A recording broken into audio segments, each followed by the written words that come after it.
If I was starting out in 2021 versus 2014, what would I do differently? Here are my 5 focus areas if I was starting today in today's market.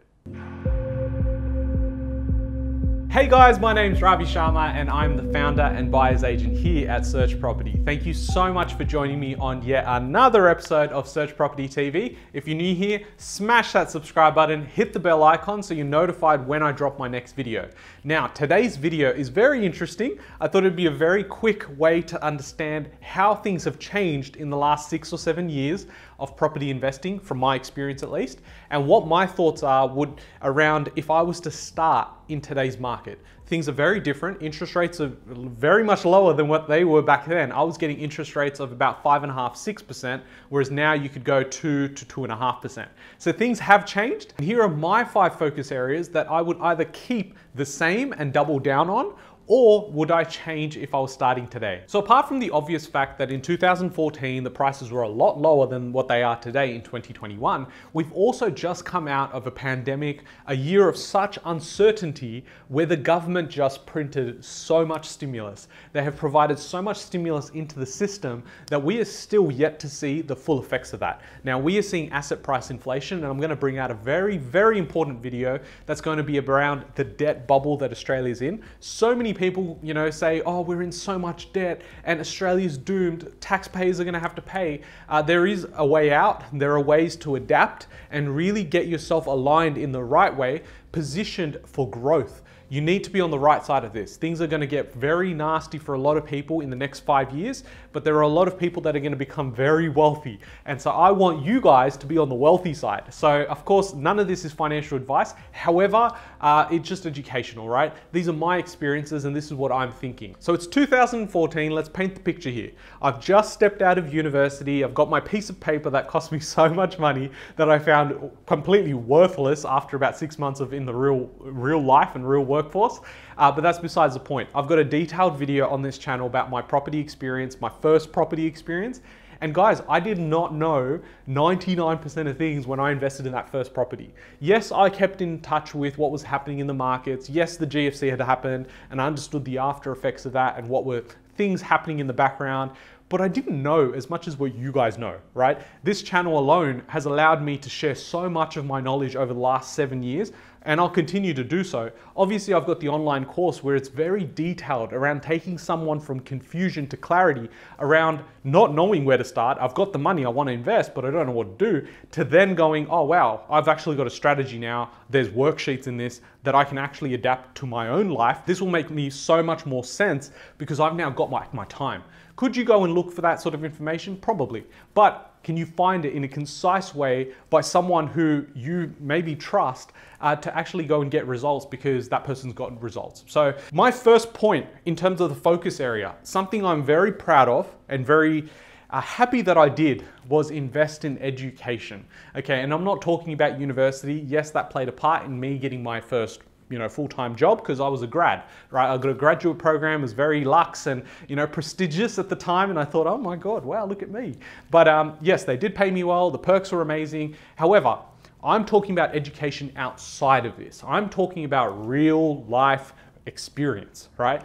Now, I'm talking about education, mentoring that I was paying for to get my head around self-awareness, motivation, avoiding procrastination, and looking at how do I upgrade my life skills? How do I upgrade my understanding so I can step into a whole nother level, right? I was happy, I did really well at uni. I had a lot of experience from the jobs I did. I traveled a lot. But for me, I felt like I needed to kick it up a notch, right? I didn't want to sign up for 40 years of work. You got to understand this. I walked out of uni knowing I didn't want to last 40 years.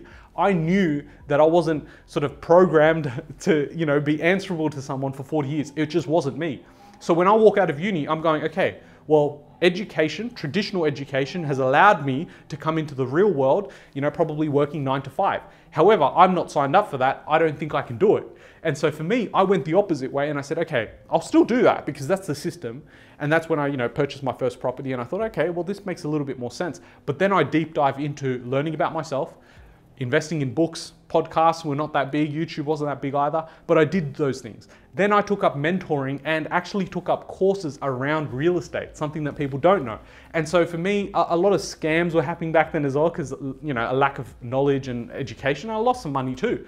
But when I found the right programs, when I found the right courses to do, I know if I had to start today, I'd be doubling down on that. Now, yes, I've got an online course, but I'm saying go out there, see what's out there for free. And if you feel like you're not keeping up because the market is moving quickly, you then need to get into a faster way to absorb and consume this information so you can go out there and execute. So my number one thing would be education, right?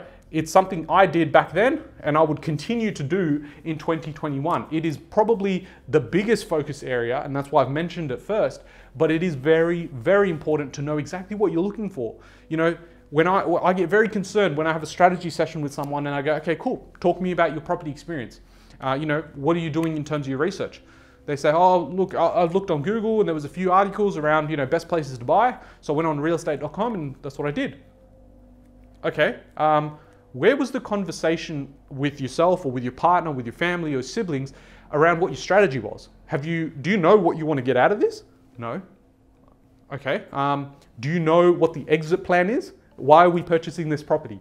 We still want passive income. Okay, great. That's the starting point. Now we need to go deep dive into it, break it down. And for so many people that haven't sat there and become self-aware or ask yourself those questions, of course it's going to be difficult, right? And then when you're talking about a subject that you probably don't know as much about, then it gets even worse, right? So that's why I'm saying education is very important. That's why I focused a whole module on mindset and strategy.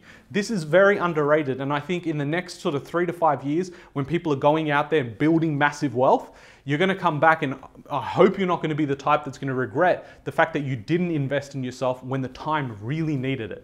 Right now is that time, right? So education will be my biggest thing in terms of the focus area. My next focus area is income. Okay, so what do I mean by income? Well, in 2014, right, I've come out and I'm making good, I'm making good income, right? But I was ready to work. I was ready to work hard because I knew that even though I didn't want to be in this system, I knew that it was that one thing that I didn't want to do was going to get me out of the system, right? And so for me, it wasn't just about working and, getting the paycheck and saving that money and then just hoping it grows. I was using that money to invest, and I knew that I had to invest strategically, efficiently, but quite aggressively. Now, the catch-22 here is that I was also 21, 22 years old, right? 23, 24, 25, what I wanted to be doing was going out and traveling and things like that. So I knew I had a plan, right? I knew that I could move efficiently if I picked the right things, and that's where the education came in. But a big part of this was income. In order for you to continue growing that portfolio, to continue building wealth, especially with trying to get loans and things like that, you need your income to excel as well. It needs to increase. Now, this is a no-brainer, right? Some people come out and they comment and say, oh no, this is unrealistic because your income needs to go up. Well, yeah, no shit, it needs to go up. I'm just giving you an example of what is possible. But of course, that's only a guide. If you sit there and make $60,000 of income at 25 and then have one property, then you expect that same $60,000 income is going to get you loans of 2-3 million. That's just stupidity. I didn't think I needed to cover that. However, something I don't talk about on this channel is that previous to me running this buyer's agency, I was running my own businesses, right? And so those businesses had actually developed from what I wanted to do outside of my 9-to-5. I was so done with it, right? Within a year, I was like, oh, I can't do this. So I started looking at alternative ways to really not only increase my income, but I didn't want to let go of lifestyle. So what do I do? Well, I go out, right? That means if I can go out and get paid for it, this seems like a no-brainer. So what did I do? I became a promoter at a nightclub. And as many people at that time had said, well, look at this guy, like you should have done this at uni. Now you should be working, your corporate job and whatnot. Like, what are people gonna say?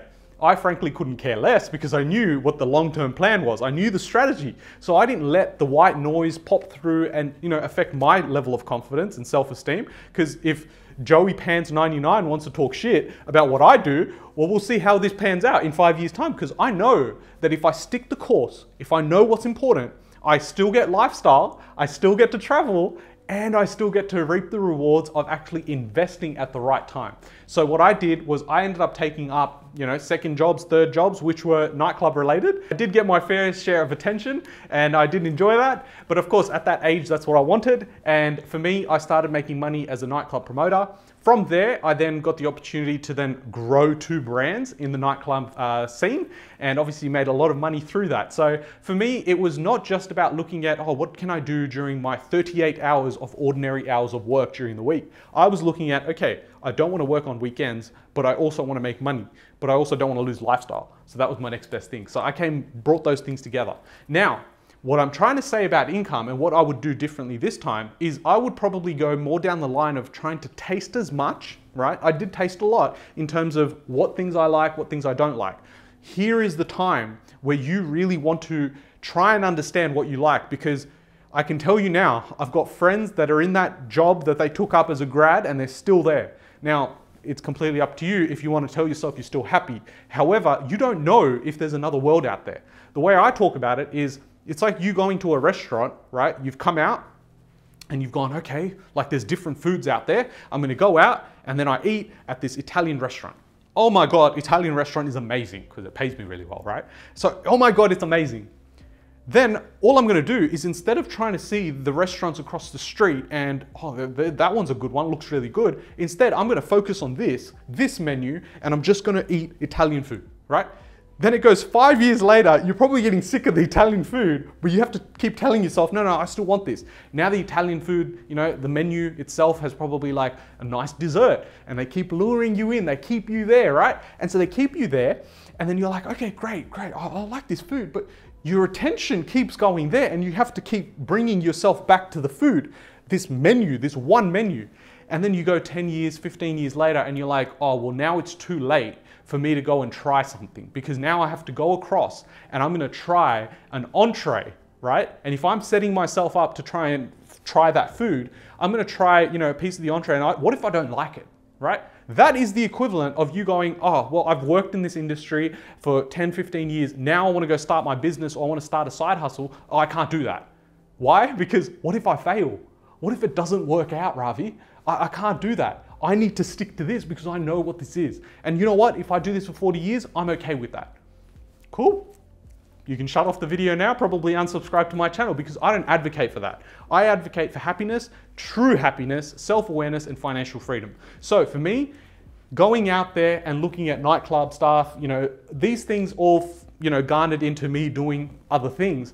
But I would probably have tried to do other things in different spaces, utilizing my weekends sometimes once a month, once every 2 months, and really trying to see other things. That's what I would be doing right now as well. Now with the internet, you can do whatever you like, right? I mean, the internet was around then, but I didn't know it as much as I do now. I'd be literally going onto Facebook groups, really understanding what's working, what's not working. If that's going into flipping, okay, let's look at the right people who are doing this well. Great. If they offer a course, awesome. Education, great. If they're now producing an income, well, these two go hand in hand, right? That's how I would be approaching 2021. Regional properties. Now, that's how I started. That was my bread and butter, and I continued going down that path for quite a while. So that would not be something I change. I talk about it a lot on this channel. Regional properties, I think, are just mini capital cities. When I talk about regional, some people think, oh, it's in the middle of nowhere, like, I've never heard of it, right? No, I'm talking about diversified economies that allow for capital growth as well as cash flow. Now, so many people are tunnel visioned, right, into knowing what they know is all that exists. It's like you live in a bubble. Ask yourself questions outside of the bubble, and you find that there is a world out there, and there's a lot happening. And so for me, I'm not saying that you're like that and you sit there with a bubble, but the reality is a large majority of people that are out there are like that. And so this is where, even if you and I are talking about these sort of concepts and talking about financial freedom, you get rah-rahed up about it, and then you go and talk to your partner or your siblings and you're like, let's go do this, right? But now you're like, well, wait, he's got 5,000 subscribers or whatever it is, and there's so many people watching this. Oh my God, like, is everyone doing this? Because my few friends are doing it as well now, and I'm missing the boat. I'm FOMOing out. The reality is that is such a small part of the entire community, right? There are so many people outside of this that literally do not know, at least even 90% of the stuff we talk about on this channel. That's why we're not 2 million subscribers, right? It's very niche. And so stop thinking about that everyone else is thinking this. just as long as you're thinking about it and you've got the people around you that are asking those questions, ask the questions outside of that group as well and learn about new things. That's how I would be going down, when I'm purchasing regional properties, the same sort of thing applies. When you're looking at education, most people won't pay for that sort of stuff, but it's the result we're getting. There's a reason why they're in that position and others are not. And then that ties in with your income. If you're able to now use the education to get into jobs or side hustles that allow you to generate more income, well, now you can think outside that box. If you're thinking outside that box, well, now you're coming into thinking outside of it without having the outside noise coming in, saying, oh no, that's not a good idea. Using their own experience as a way to, shit on your idea. Now, I don't say, oh, just stick to regional properties. No, I believe in capital city properties, right? I have properties in Sydney, and my idea of the capital city or regional properties, it's not so, I love the fact that, oh, look, it's in the middle of nowhere, or, it's really far from a capital city. No, I don't like that. I'm gonna personally live in Sydney, right? In metropolitan Sydney, so capital city. So at some point I'm gonna have to buy my dream house here. I wouldn't be doing that if I hated it, right? The reason I say it doesn't make sense is because one, I'm not looking at it from an emotional point of view. Two, I'm looking at it from a financial point of view. It doesn't make sense to me as an investor when I've got no certainty around my cash flow and there's no certainty around the growth of my cash flow that I'm gonna go out and invest in an area where I can see 6 cranes outside trying to build more apartments. It just doesn't make sense to me. And so that's how I would be approaching 2021. The amount of growth, I've already said it in numerous videos, I expect 15 to 20% in the areas we're looking at. And I'm not gonna be shying away from sharing it in 12 months. And if I'm wrong, I'm wrong. But I have a very strong feeling I'm going to be right, and I'm actually being very conservative with those numbers. I know as crazy as it sounds, but that's how it is. The next focus area I would have is diversification. Something that I feel like I did lack in 2014, diversification, right? Hopefully you can all just read it or understand what I'm saying. Diversifying not just with locations, obviously I went regional, but I'm looking diversifying outside of real estate.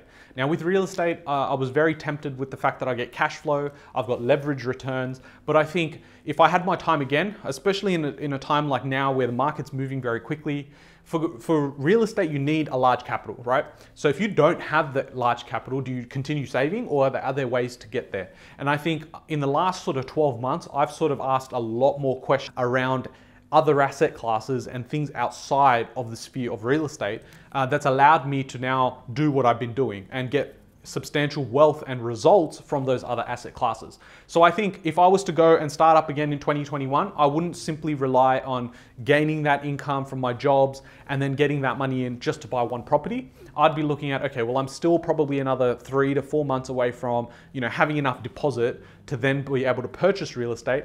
I should now focus on other things, and I may actually like some of those things, right?